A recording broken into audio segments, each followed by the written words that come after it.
Welcome to Business or Pressure, taking the pain out of massage business with me, Allissa Haines. This is your no-nonsense guide to managing your business money. It's our mission to make sure that every massage therapist has the tools to make a living wage in a thriving business. Let's jump in. We are talking about personal finance. And why are we discussing personal finance on a business podcast? Well, we've mentioned personal finance in several previous episodes so far this year because we are just managing our money this year. And even when you are diligent about separating your business money and your personal money, it is still all connected because your business pays you and you pay your personal expenses, and an issue in one area can cause an issue in another. And we've talked about these kinds of red flags like raiding your business funds irregularly to pay personal bills or not paying yourself enough. And in a sole proprietorship, it's all business and it's all personal. And really, my mission is to take the pain and stress out of business and personal finances. And finally, because money, the excess of it, the lack of it, how we handle it, has a huge impact on our mental health and happiness in general. And we are happier when we are in control of our money in a manner that is kind to ourselves and flexible. But let's jump back a little bit. Historically, yuck. Personal finance guidance, some of it is still, and much of it used to be so mean, like really aggressive and angry and blamey. In my head, I call it the boomer forward approach, full of blame, wrapped in shame, side dish of ignorance about the current state of affairs. And you know what I'm talking about, this concept that one single full-time job could support a family, or that 4 years of a college education would allow you to get a job that would support a home and a car and recreational activities. That math that may have been true decades ago is no longer true. And so much of the personal finance guidance doesn't match up. And this financial guidance is always served with the notion that if you cannot do these things with your income, you're a failure. And it is a moral and personal failing that you can't afford everything you're supposed to have on one single income nowadays. Much of the old school, or what I call boomer forward, financial guidance is simply not relevant now. But there has been an evolution in personal finance. And there has been a revelation about the actual cost of things like housing and education, and the very real impacts of institutionalized racism and sexism and ableism and all the isms. We have an increased awareness now of the cost of being an uncompensated caregiver. And personal finance guidance has evolved. It's so much more nuanced and so much more kind now. So let's approach this discussion of personal finance with that attitude. Let's approach with kindness and empathy towards our past selves and the money mistakes that we made, and with gratitude that we have the desire and the ability to learn better habits and more skills. And let's be mindful of the reality that none of this comes easily or quickly. It is a skill that can be practiced. So let's look at the red flags that your personal budget could use a tune-up, or that you need to start a budget from scratch. And some of these red flags are going to sound familiar because there's a lot of similarity to our business budget and our business red flags. So first, every big or regular expense feels like a surprise. Taxes catch you off guard every year. An annual bill causes stress, like an automobile excise tax, or your car registration that happens every 2 years. And likewise, every big deposit feels like a windfall, feels like a treat. When your little brother finally pays you back that $300 he owes you, it's a big event because you haven't seen that much money in one spot in a long time. A red flag could be carrying a balance on a credit card and still continuing to use that credit card for new expenses. Perhaps you raid business accounts for money outside of your regular draw. or you're straight up using your business accounts to pay for personal expenses. And I'm going to throw the biggest red flag kind of in the middle here. This is the one I most see in my budget coaching, which is that you might avoid checking your balances or your budget and keep spending anyways. Another red flag is that you can't accurately state what you pay yourself, how much money you receive from your business every week or month, and you can't articulate, at least loosely, your monthly expenses. And finally, if you don't have a money plan, that's a pretty big red flag.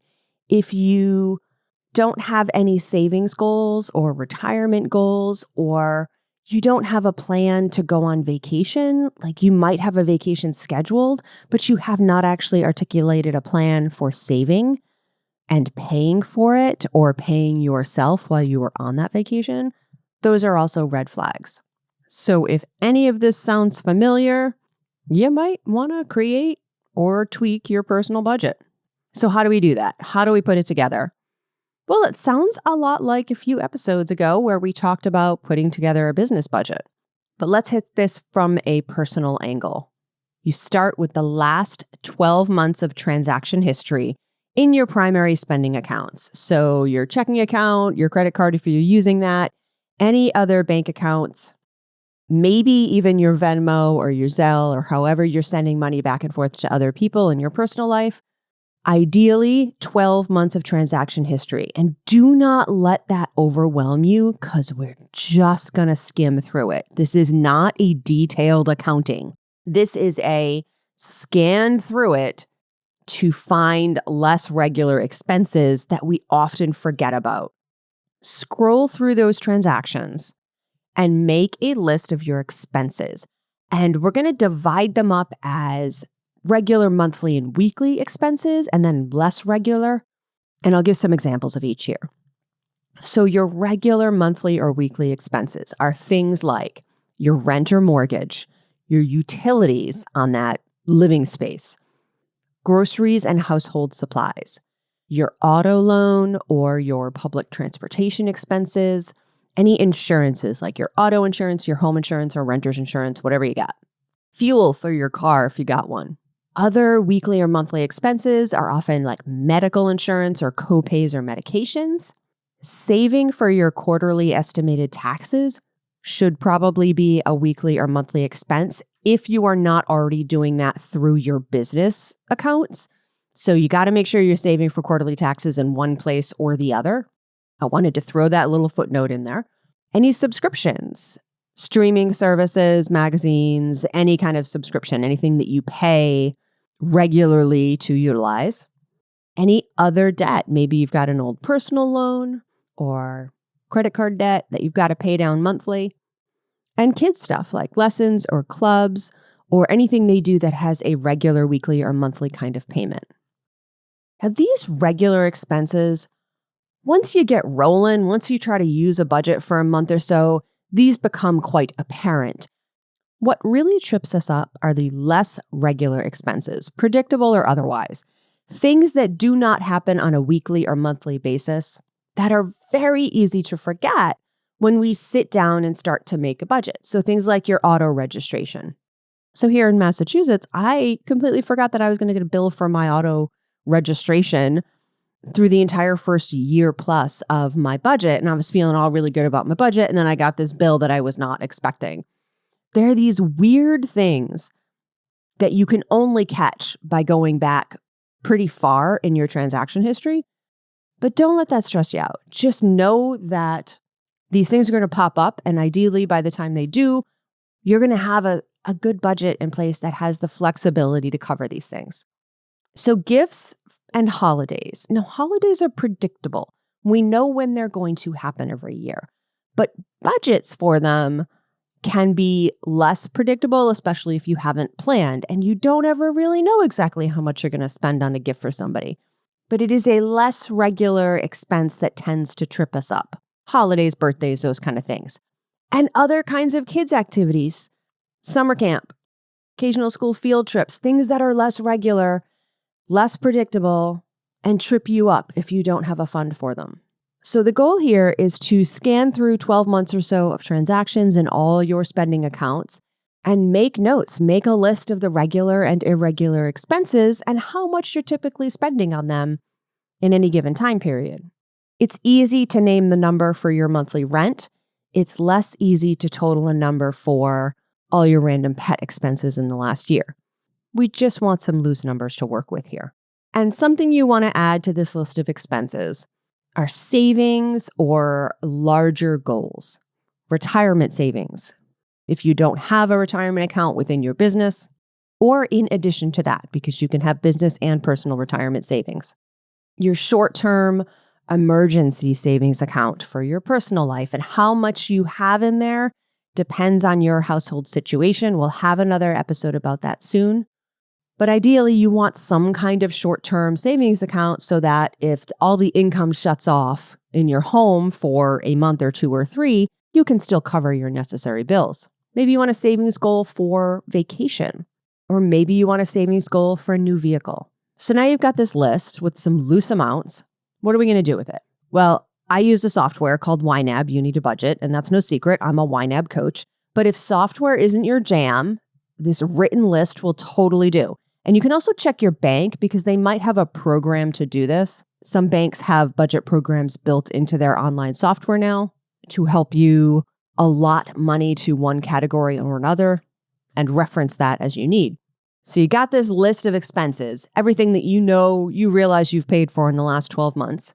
So you've got a section of like weekly or monthly expenses and organize that by its due date every month. So your rent, let's say, is due on the 1st of the month. Well, when is your auto insurance due?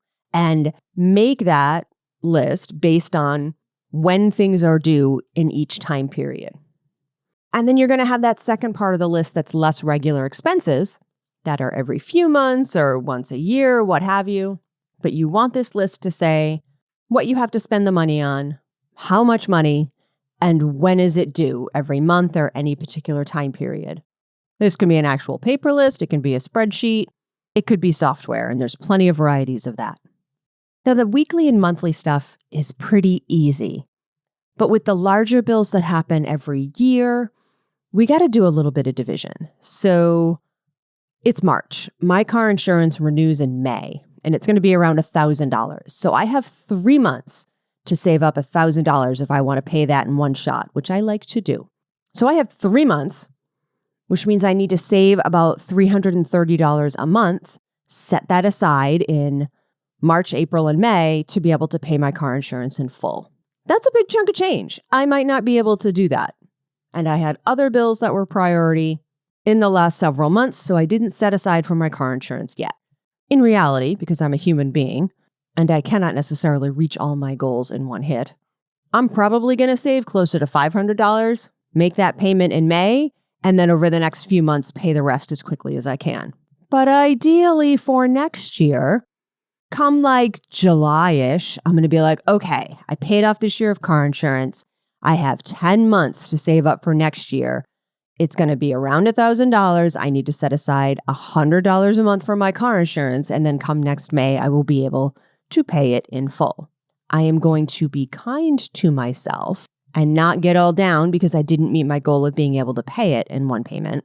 And I'm going to be flexible. And then I'm going to plan a little bit better for next year if I can. This is a big process. And you're going to do this kind of budgeting on a regular basis. For me, it's weekly. I found that when I manage my money weekly, I do a much better job of remembering what's what and getting into the rhythm. I look at what I have in my checking account. I make a note of what I need to spend it for in the next couple of weeks, what bills monthly or non-monthly or predictable expenses or unpredictable expenses that it needs to cover. I make note of that, and that's how I use the money. And I have a written budget so that in a week when I get paid again, I have a guide as to what that money also needs to pay for. So we're taking all of these disparate numbers and thoughts in our head, and we're putting them into software or paper or spreadsheet because your head is busy enough. This is a lot. This is a lot of information. And if you've never managed your money in an organized way with a budget, this is big. It could be that the best way for you to start is to budget only for your weekly and monthly expenses, and anything extra goes into one big pot and your less regular expenses get pulled out of that. You could be a super nerdy, detail-oriented person once you dive into budgeting and you want to account for any potential expense and have a little bit of savings for each. Once you get started, you find your budget style, but starting in some way or another is the most important step. Now, the next 2 episodes, we're going to talk about how to conquer spending issues, how to handle debt and build a savings. And we're going to apply all these concepts to both business and personal spending. So if you're able to draft out a business budget, if you're able to draft out a personal budget, that's going to help you a great deal in accomplishing your money goals. Now we have our chat with a colleague. My chat with a massage therapist today is with Erin Copeland, who is the owner of Erin Copeland Massage in Florida, with the website erincopeland.com. And I'll have that in the show notes, and you're definitely going to want to check that out. Erin has a massage practice and teaches about caregiving and care for caregivers. Erin, welcome. Hello, I'm so happy to be here today. This is exciting. Okay, tell me a little bit about your massage practice first. So I've been a licensed massage therapist this is my 13th year, which feels insane to me. It's like the longest job I've ever had, which is a testament to how much I actually enjoy the work. So that is awesome. I love it. I feel like when I started, there weren't a lot of like long time career therapists. Like you didn't know a lot of therapists who've been doing it for more than 10 years. And now there's so many of us. So I love that. Who do you see in your practice? I see a lot of people working through chronic pain. I see a lot of folks. It's a big senior community here. And I've just found a niche where I can provide effective massage without beating people up. And so I found a whole community that loves that because they don't need elbows digging in their back, but they need some soft tissue release. And so I love that I have found that space, and I love that there's people that love it. I think the first time I talked to you, we actually talked a lot about your caregiving teaching, and I'm totally giving it like a weird term, caregiving teaching, but you speak and teach and write for caregivers. What's that all about? And I do consider myself a caregiving educator versus like a coach. So you are right. You are right on it so I wrote a book. I'm going to back up a second because my husband had a liver transplant. And just so that everyone knows, he is doing fantastic today. Because sometimes I forget to tell people and they're like, oh my gosh, is he okay? After his liver transplant, I had such a hard time recovering from that caregiving role. And we did almost lose him a few times. And that trauma that I lived through was so hard for me. I didn't understand I was even living a trauma. I didn't know what was happening to me. I didn't know what role I was filling. And it was actually 2 years after that I was like, I have to write a book about this because other people shouldn't feel so alone like I did. Like there have to be other people that feel this way, and they need to know it's okay. And they need to know they're going to be okay. And so I wrote a book, Welcome to Caregiving, the things caregivers never talk about. And it debuted as an Amazon bestseller. And I'm super proud of it. And I've just continued the teaching. I work with medical social workers, nurses. I also work with caregivers. So on the medical side, I try to educate on what the caregiving experience is like and how people can support caregivers. And then for caregivers, it's really an experience of validation and understanding and teaching what you're going through. Because like I said, I didn't know what I was going through. I didn't understand it at all. I was just going through the motions and checking the boxes. And so when people can get into that place of understanding, then they can take better steps and make better choices so they don't end up sick themselves on the other side of the experience. And then both worlds like joyfully come together because I talk to my caregiving people and then they learn I'm a massage therapist and they get super excited. And I have people come to me for a massage because they see that I'm a caregiver and they're in that role and they're like, oh my gosh, she gets it. And so it just comes together beautifully for me. Okay, you're here today to tell us, what is the thing that you would do differently if you could go back in time and start your business again? Doodaloo, doodaloo, doodaloo. If I could go back, I feel like I would have been more mindful of my mentors. How so? So way back when, 13 years ago, I feel like there were not as many resources as there are today. Now you have Facebook groups, you have different communities. I mean, you run a beautiful community. What you have set up did not exist It did not. 13 years ago for people. That is why I made it. Did not. And there's beautiful organizations like ABMP. And so there's all kinds of resources you can access. But I feel like for an industry that is so intuitive, because that is how we work intuitively as massage therapists. When it comes to the business side, we abandon our intuition. And then we start to follow other people without checking in with ourselves to see if it's the path that's right for us. Because what works for one massage therapist, whether it's the kind of massage they do, how much they charge, the hours they work, all of the things may work beautifully for them. They may have been doing it that way for 30 years and they are kicking butt. And it might not be the same for you. Dang. I have so many things to think about now. I want everyone to have all the things to think about. But it's so true, right? Like I remember when I went to I got a business mentor through SCORE, like through the small business, I don't know. It was through the SBA and it's called SCORE and they give you like all these business advice and guides and templates. And one of the things you could do is get like a mentor. And they paired me up with this woman who is an attorney. And so I went and met with her and I told her about my little sole proprietorship and how I had my massage practice and I rented space to a few other massage practitioners and acupuncturists. And she spent the rest of our meeting, like 45 minutes, telling me that I should expand into the office next door, hire everybody as employees, definitely become trained in yoga so that I could teach yoga in that space next door, and a whole bunch of other things. And I was just like, I don't want to be anybody's boss. I really like subletting space. What I'd like to know is, X, Y, Z and about business stuff. And I think I needed to know like a little bit more about like marketing and stuff at the time. And it was so not fitting for me. And I can't believe I think I wasted another meeting with her too. I think about how much time I wasted on people who gave me terrible advice. If your mentor isn't asking you to check in with yourself and see if it feels right to you or ask you the question, ask you what feels good, you might need to stop and pause and think about that relationship. And if it's a very technical thing, like how do I do this bookkeeping? That's one thing.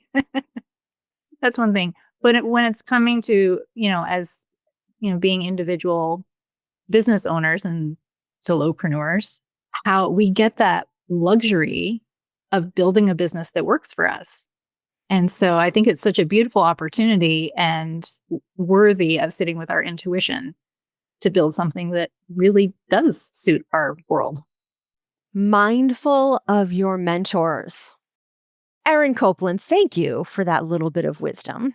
And everyone, remember, you can go to the show notes at abmp.com/podcast, and you will get a link to Erin's website, including the caregiving book and other materials. There's some free materials, free downloads and stuff too. So y'all definitely need to check that out. Thank you so much, Erin. Such a pleasure to be here. Thank you so much for having me today. If you have a question about running your business or an idea for an episode, I would love to hear from you. Reach out via email at businessorpressure@abmp.com. You can also find me building websites and coaching massage therapists at deepbreathdigital.com. Make sure you subscribe to ABMP's podcast so you don't miss a beat. I'll see you right back here for the next episode. I can't wait.